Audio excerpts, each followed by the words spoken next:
Rubin here with you on Enlightened World Network. And today's topic is the spiral of change. Oftentimes we're engaged in personal growth and it seems like the same issues keep coming back again and again. And it's easy to imagine that we're not making any progress when in fact we're engaged in this spiral of change. So we're going to talk about that. Before we get started, let's take a minute or two to get present. Let's take a deep breath in through your nose and hold it. And imagine clean, crisp oxygen flooding your lungs, flowing into your bloodstream, nourishing all your cells, all your organs, bringing vital life energy to your body and being. And as you exhale, exhale any tension, stress, negativity, fatigue. And now let's take another deep breath in through your nose and hold it. This time, imagine brilliant, bright light lighting you up from the inside out, illuminating, electrifying, and energizing all your cells, your molecules, your electrons, creating a brilliant beam of light and energy from your heart out into the world. And as you exhale, exhale any remaining tension, stress, negativity, fatigue. And now let's press our palms together. Vigorously rub your hands together to feel the friction, the temperature, the pressure, the motion, the tickling and tingling when you stop. And allow all those sensations to bring you present right here, right now, into this remarkable physical form that enables us to experience life. Welcome, welcome, welcome, and good morning. Good morning, Rosalind. So good to have you here with us this morning. And good morning to everyone else who's joining us. So I think that so many of us on a path of growth, evolution, awakening, whatever you want to call it, experience from time to time the frustration of old issues resurfacing, things that we'd worked on forever and that we thought we got complete with, and then they come back. And I want to introduce a principle that I live by, and it's a practice also, which is if it's coming up to heal.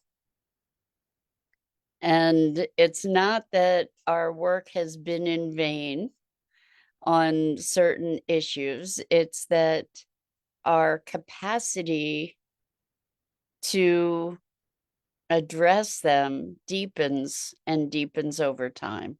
And we can eventually disappear these issues, dissolve them. But it's interesting to note that this spiral of change, in my experience anyway,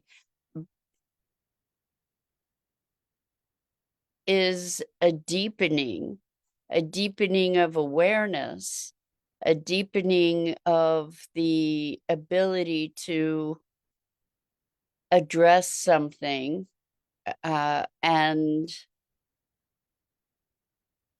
to look at ourselves in an even deeper way. This is coming up, as most of our conversations, from a personal experience, and just noticing that these thematic issues, let's say, or themes of our lives can resurface. And so I've discovered most recently some old patterns, beliefs, emotions have resurfaced, giving me yet another opportunity to address these things that have been thematic really through my life. And what I recognize is that each time they come back around, there is an opportunity to go deeper and to be cleaning out the cobwebs in the corners. So if we take it as a cleaning metaphor. We can say the first round, we're getting the surface dust off things, and progressively we're cleaning more deeply. And as we evolve more and more, then we're going into the very nooks and crannies and the corners. Shosha, welcome. Happy New Year. Thank you so much for being here. Shosha says, good morning.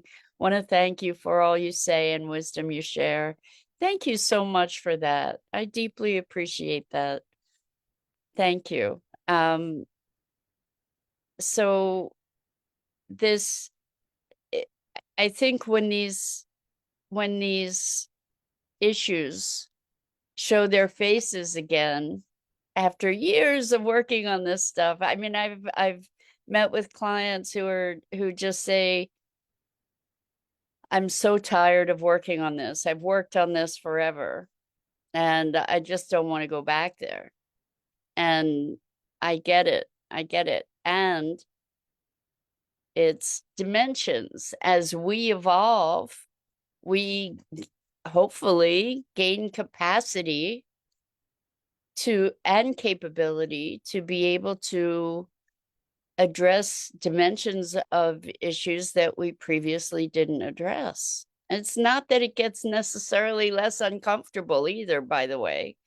But what we can recognize is that we're in this spiral of change and growth. And each time we revisit something, it's from a different vantage point, it's from a different dimension. And so it's not the same. It looks very similar, and it can be mistaken for being the same. However, we're not the same when we address these things, and therefore what it is we're addressing is not the same. So it's funny how these deep dive sort of experiences seem to be timed for me, because the way I operate my practice is I have 3 months on with clients and then 1 month off, and then 3 months on, 1 month off. And the last time I went into this kind of inquiry with this kind of depth was the last time I was on break, which was September. Yeah, so here we are again. And I'm aware of all these things coming back up, these feelings that I haven't felt in quite some time, coming back up saying, hello, there's still something here to work with. And I do receive these things now as opportunity. And I think that that's such an important framework. It's been a lifesaver, godsend sort of framework for me. And I invite you to give it a run on for yourselves, that if it's coming up to heal. And I can observe myself in the experience of it rather than getting swept away in the experience of it. So we get to engage with our growth in a conscious way rather than falling into the vortex of that spiral, right? So we have the opportunity to say, okay, so what's going on with this at this point? And what can I allow myself to see? What can I see that I hadn't seen before? What are the beliefs that are allowing me to feel these feelings or that are generating these feelings? And how can I look at those beliefs differently? How can I challenge those beliefs? Because oftentimes our beliefs go unchallenged, right? We just say, well, that's the way it is. I am this way, that way, or the other way. And when we look at our beliefs, when we have a willingness to say, okay, well, what is the dynamic of that belief?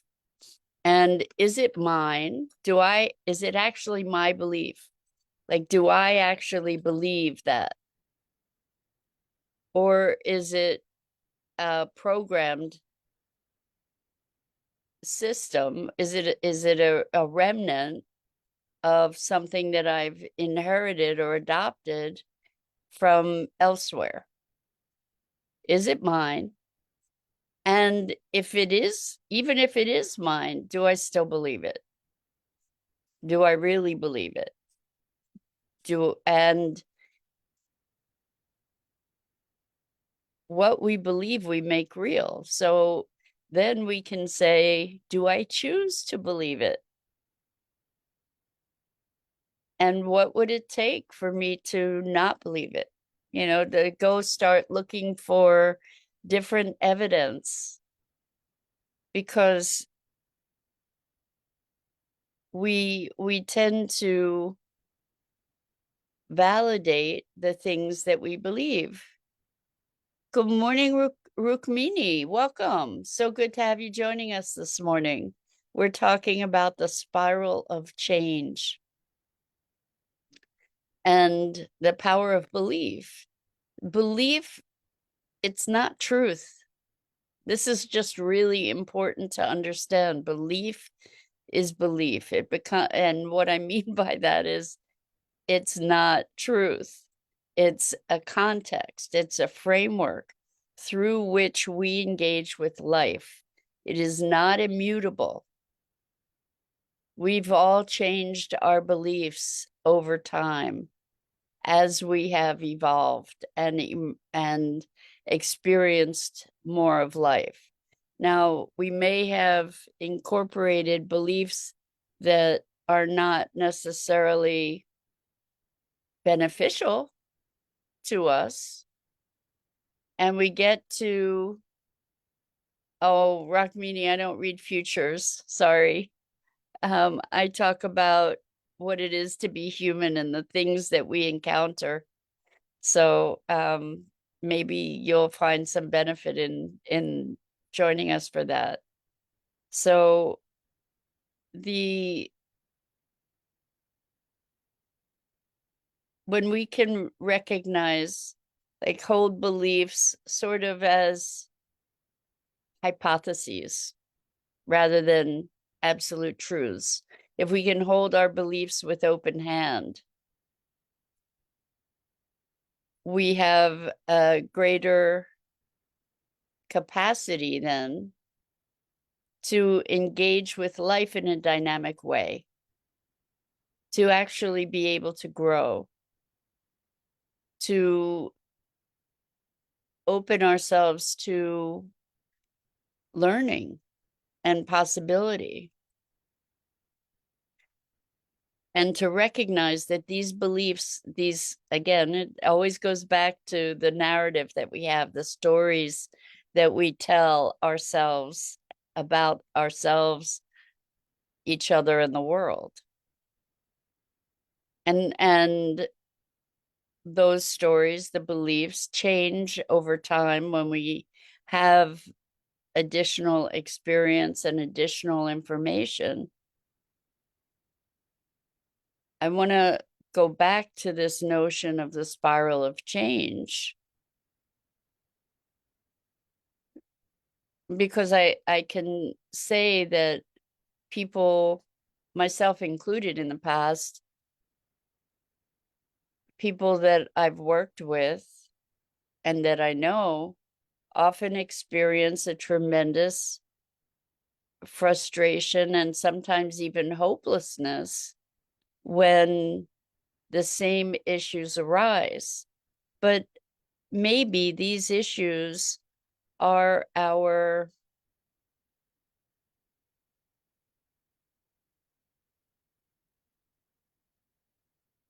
incentives and measures for growth. maybe these persistent themes allow us to recognize our growth and also to deepen our experience. So for me, and there have been a lot of themes, and thankfully most of them are not active currently, but themes of abandonment, betrayal, unlovability, I'm sure that these probably ring bells for a lot of folks. And there are moments that we experience that can trigger what remains of these things on different levels. And if we can bring curiosity into the equation rather than frustration, right? The frustration, oh my gosh, it's still here. I can't believe that this is, I'm still contending with that. Rather than that, because I've been there too, we can take ourselves to a place of curiosity to say, isn't this interesting that this is showing up at this time? What's going on? What triggered that? Where is that response coming from? What's different now? And what opportunity is there here? How can I dissolve this further? How can I heal this further?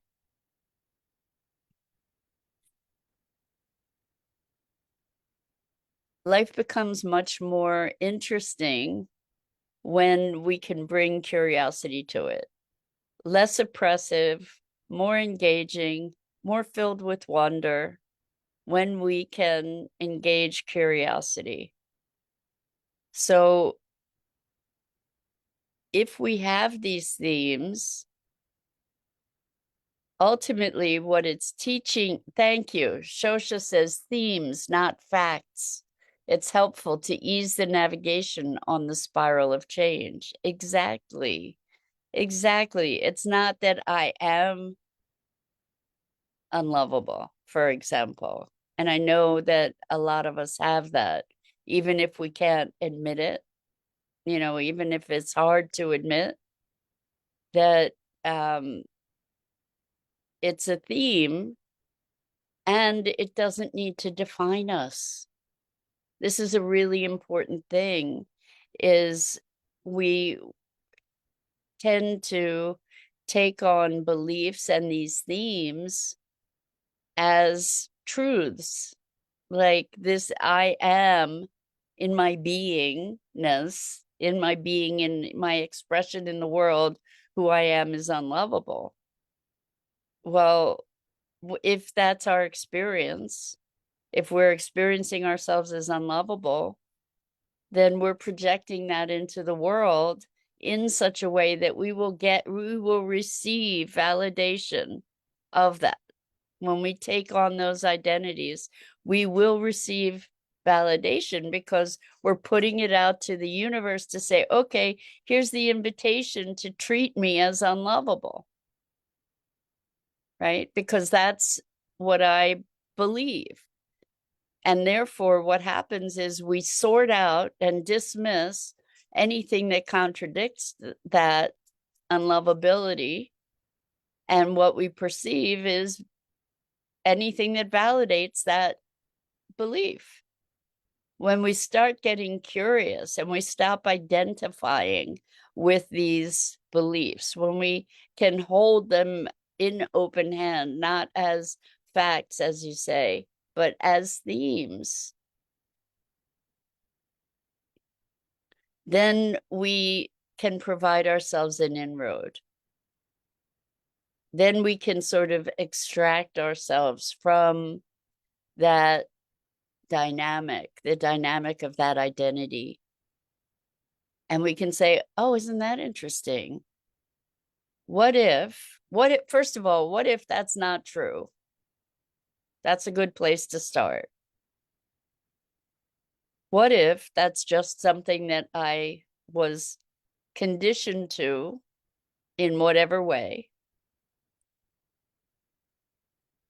And what if I can recognize my evolution by touching against that, how I relate to that experience? Now, this is another thing that's really important on the spiral of change. It doesn't mean that the emotions become less intense. In fact, sometimes they're deeper.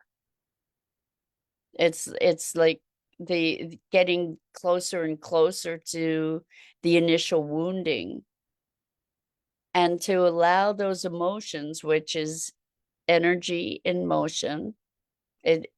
Emotions are stored energy. If we can allow those emotions to release without making additional meaning, without validating the truth of whatever that underlying assumption was, if we can just allow the emotions to be energy that we're moving with tears, crying, ugly crying, whatever it is, if we can allow ourselves to release that emotion, what happens is the experience dissipates, the deeply, deeply ingrained felt belief starts to dissipate and dissolve.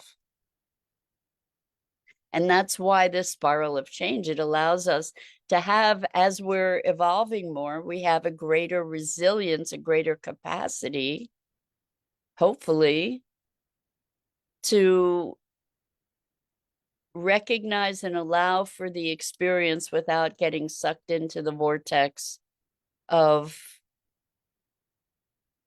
that identity. And so when it's coming up, it's saying, hey, there's still more here.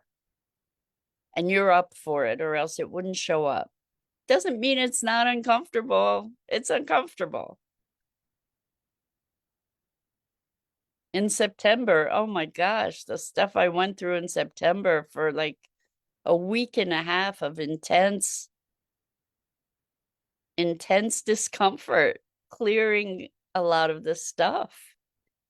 Deep emotion that I guess previously I hadn't had the resilience to address or to be present to.